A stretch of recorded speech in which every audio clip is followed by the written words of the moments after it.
Olá, como é bom nós podemos dar continuidade a esse estudo da mesa com Jesus. Nós estamos vendo a última mesa em que Jesus esteve com seus discípulos e todos os ensinos, suas promessas, tudo que ele falou nesta mesa. Esta aula faz parte de uma série de aulas que estamos dando na Escola Bíblica Dominical da Igreja Batista Bíblica em Valparaíso.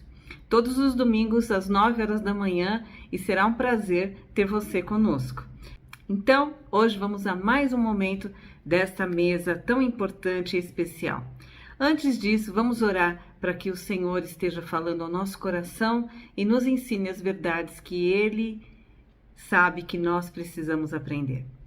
Senhor Deus, muito obrigado, Senhor, por termos a liberdade de estudar a Tua Palavra, Senhor. Obrigado, Senhor, também por termos este meio de divulgar ainda a mais pessoas aquilo que Tu tens revelado na Sua Palavra, Senhor Deus. Abençoa para que hoje nós possamos aprender. Tu sabes, Senhor, cada pessoa que irá assistir daqui a muito tempo, talvez, mas que tudo que for dito aqui, Senhor, possa ser usado para edificação, Senhor, da Tua igreja, para apregoar ainda mais a Tua palavra às pessoas que ainda não Te conhecem. É isso que eu Te peço e agradeço. Em nome de Jesus. Amém. Bem, nós percorremos todo o capítulo 13 de João. Nós vimos quando Jesus lavou os pés dos seus discípulos, nós vimos ele anunciando o seu traidor e depois falando da sua partida para os seus discípulos. Nós vimos ali a reação de Pedro, dizendo que ficaria com ele até a morte, se preciso, né? Que ficaria sempre, e Jesus dizendo para ele, você vai me negar. Na verdade, agora, iniciando o capítulo 14 de João, nós vamos ver que os discípulos estão em choque. Eles tinham realmente dedicado os últimos 3 anos das suas vidas para seguir Jesus, para seguir um projeto que, na verdade, eles não compreendiam plenamente. Eles acreditavam ainda que Jesus iria estabelecer um reino terreno aqui. E agora eles estão ouvindo o seu líder dizer que está partindo, e tudo aquilo para eles é muito desolador, né?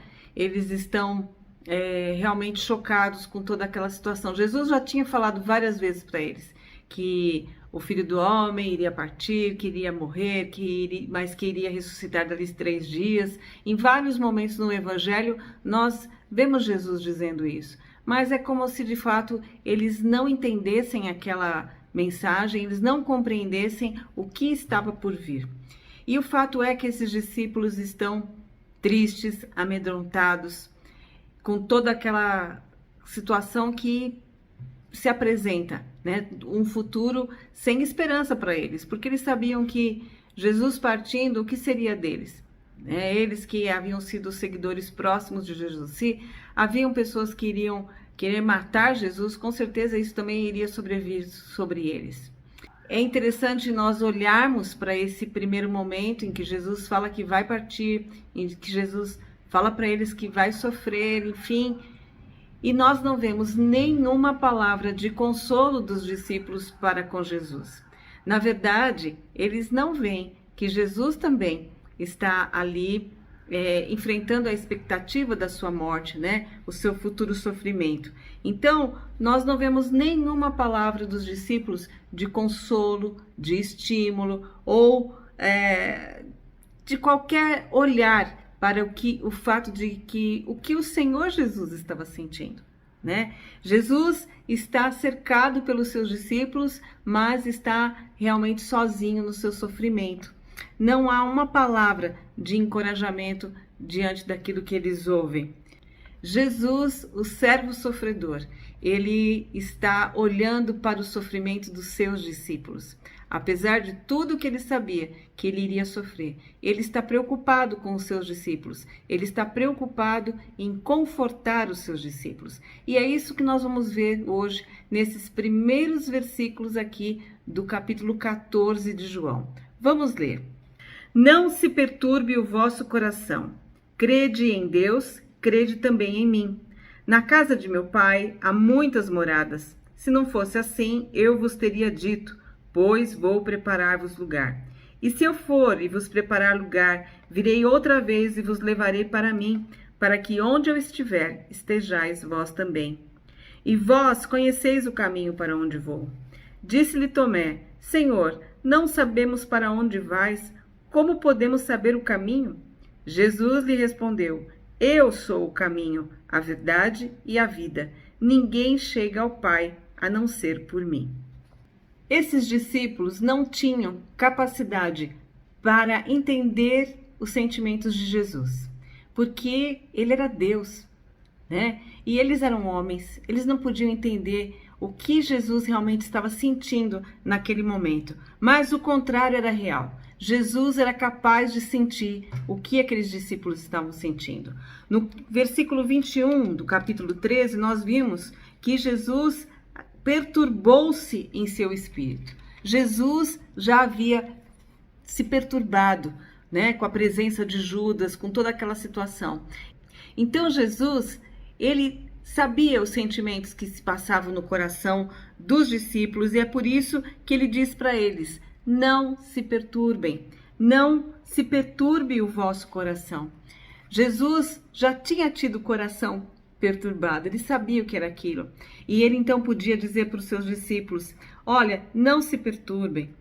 Os discípulos estavam com uma mistura de sentimentos. Orgulho, ansiedade, medo, todas essas coisas estavam se passando no interior deles. E Jesus podia sentir a tristeza deles. E tudo o que ele quis fazer foi confortá-los. Esses 6 primeiros versículos, o tema desses primeiros 6 versículos é conforto.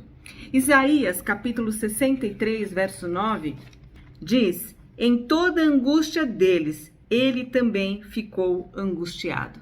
Jesus podia sentir o que eles sentiam, assim como ele sente o que nós sentimos. Jesus conheceu todas as emoções, né? Jesus chorou, Jesus se alegrou, Jesus ficou perturbado, todos os sentimentos humanos ele foi capaz de sentir. E é por isso que ele podia, então, confortar os seus discípulos, porque de fato ele sentia o que eles sentiam.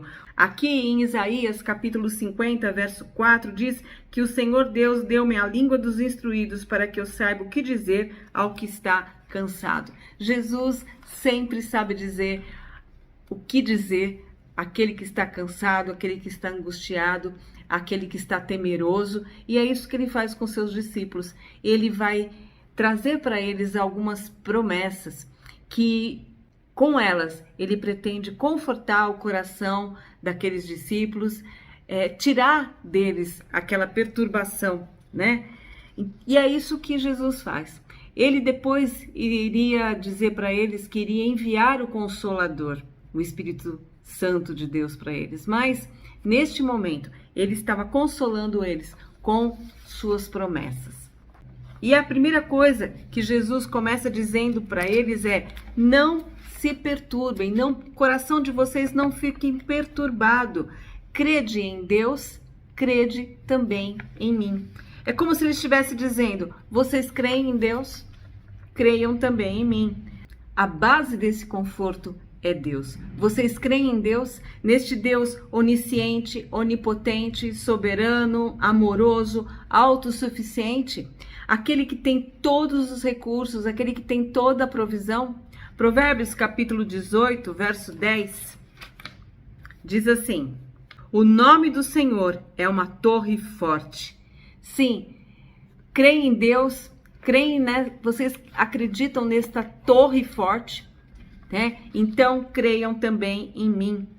O Evangelho de João inteiro é uma afirmação de que Jesus é Deus. Ele começa lá no primeiro versículo, dizendo que no princípio era o Verbo, e o Verbo estava com Deus, e o Verbo era Deus. Jesus é a palavra, e ele estava com o Pai, então ele é Deus. Então, o tempo todo, João vai falar no seu evangelho essa verdade, que Jesus é Deus.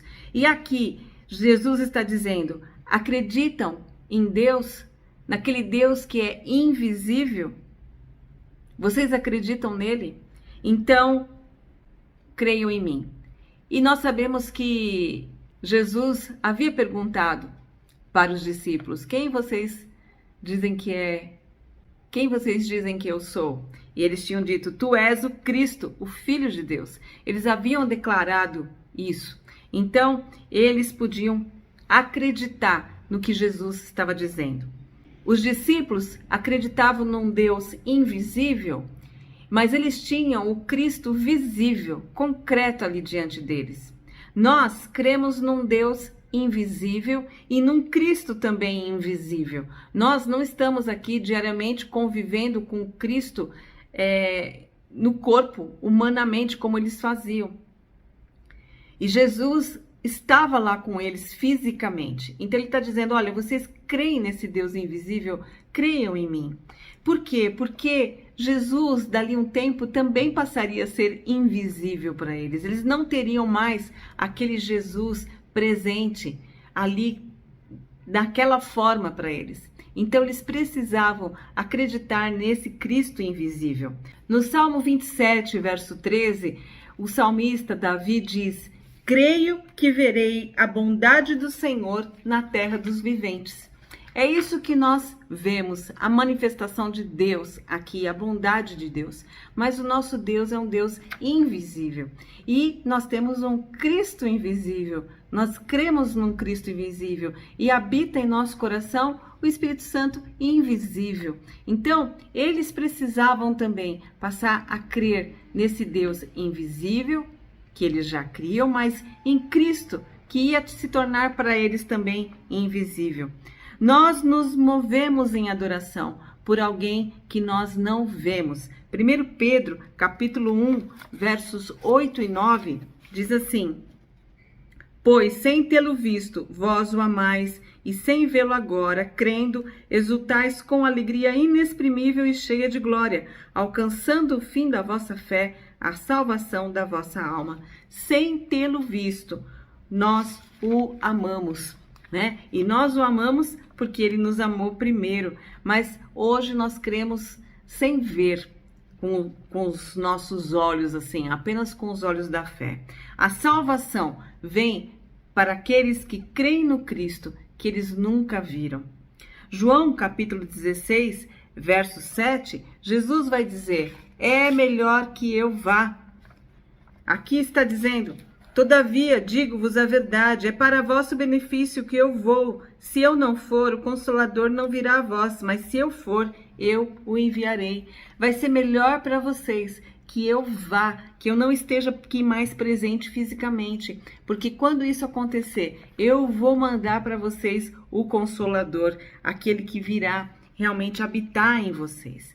Então, eles creram nesse Cristo visível e agora era necessário que eles crescem nele invisivelmente. Era necessário que ele partisse. Então nós vemos aqui que Jesus faz essa súplica: olha, não se perturbe o vosso coração. Credes em Deus, crede também em mim. E aí ele vai seguir isso a uma promessa. A promessa está no versículo 2 do capítulo 14.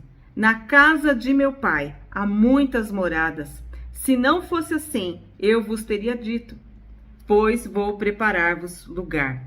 A promessa é que na casa do pai havia muitas moradas. E aqui ele está falando não da casa que eles conheciam ali, o templo, né, que poderia ser considerado a casa de Deus. Na verdade, aquela casa era uma cópia da verdadeira casa do Pai. Não era a casa do Pai. Na verdade, ela se transformou Jesus, né, dizia que ela tinha se transformado num covil de ladrões. Ela tinha se transformado em coisas que não representavam mais a casa do Pai, aquele templo. A casa do Pai era o céu. O céu é descrito na Bíblia de várias formas, como um país pela sua vastidão, pelo seu tamanho. É também descrito como uma cidade por causa dos seus habitantes. Ele é descrito como um reino por conta do seu governante, né? O rei soberano. Ele é descrito como um paraíso por conta da sua beleza. E ele é descrito como casa. por causa da família, a casa do Pai. O Pai que vai receber os seus filhos, né? Então, essa casa, olha, na casa do meu Pai, no céu, naquele lugar em que vocês serão recebidos como filhos, há muitas moradas. É interessante que aqui há apenas uma casa, a casa do Pai. Lá no céu não há um monte de casas, a gente não vai precisar ter um mapa, né? Uma casa, uma mansão, uma casa de madeirinha, não, a casa é do Pai, com muitas moradas, com muitos quartos, com muito lugar para que a sua família realmente habite. E Jesus lembra aos seus discípulos que ele estava falando a verdade. Se não fosse assim, eu teria dito para vocês, porque eu digo a verdade. Daqui a pouco ele vai dizer que ele é o caminho, a verdade e a vida. Então eu não estou mentindo para vocês. Na casa do meu Pai há muitas moradas. Eu estou indo embora para ser glorificado, mas eu vou preparar lugar para vocês. E se não fosse assim, eu diria para vocês, né? Eu estaria falando outra coisa, mas eu estou falando que eu vou. E quando eu for, esse se eu for é traduzido por muitos comentaristas, né? Colocam que é, e quando eu for e vos preparar lugar, eu vou voltar e vos levareis para mim, para onde eu estiver, estejais vós também. Olha, agora nós vamos nos separar. Eu vou partir, mas não fiquem com o coração perturbado. Eu estou indo para o céu, para a casa do meu Pai, e eu vou preparar lugar para vocês. E quando eu preparar esse lugar para vocês, eu vou voltar e vou levar vocês para que vocês estejam o tempo todo perto de mim. Essa é a grande promessa. Esse é o conforto, né? Vocês podem estar tristes, desorientados, sem saber como é que a coisa vai acontecer, como é que vai ser daqui para frente, mas eu quero dizer para vocês que é esse o futuro que eu tenho para vocês. É um lugar para sempre perto de mim. Eu estou indo preparar esse lugar. Atos, capítulo 1, verso 11. Nós vemos a ascensão de Jesus. E no versículo 10 diz assim, estando eles com os olhos fixos no céu, enquanto ele subia, apareceram junto dele 2 homens vestidos de branco que lhes disseram, homens galileus, por que estáis olhando para o céu? Esse Jesus que dentre vós foi elevado ao céu, virá do mesmo modo como o vistes partir. É esse Jesus que vai voltar, né? E que estará de pé recebendo os seus filhos. É esse Jesus. E é isso que Jesus está dizendo para eles. Não perturbem o vosso coração. Credes em Deus, credes também em mim. Olha, eu vou preparar lugar para vocês e vocês vão ficar comigo para sempre, porque eu vou voltar para buscar vocês. Atos capítulo 7, versículo 55, 56 e 59. Diz assim, mas Estevão, cheio do Espírito Santo, com os olhos fixos no céu, viu a glória de Deus e Jesus em pé à direita de Deus. E disse, vejo o céu aberto e o Filho do Homem em pé à direita de Deus. E verso 59, e enquanto o apedrejavam, Estevão orava, Senhor Jesus, recebe o meu espírito. É essa a realidade. Aqui Estevão, o primeiro mártir que foi morto, né, por ser cristão, por ser seguidor de Jesus, ele, quando está para morrer, ele vê os céus abertos e Jesus lá, esperando recebê-lo, né? E ele diz, Senhor Jesus, recebe o meu espírito. Que promessa maravilhosa! Como ficar com o coração perturbado se é essa a realidade que vocês têm pela frente? Eu vou estar vindo buscar vocês, eu vou estar recebendo vocês num lugar de eternidade ao lado do Pai, na casa do Pai. Que promessa incrível! Eu irei, serei glorificado, prepararei um quarto para você na casa de meu Pai, e quando chegar a hora, eu o receberei, e depois voltarei a reunir os salvos. Que promessa maravilhosa Jesus estava ali fazendo para os seus discípulos. Mas o que é mais maravilhoso é que ele não fazia essa promessa somente para os seus discípulos, mas ele fazia para Laís.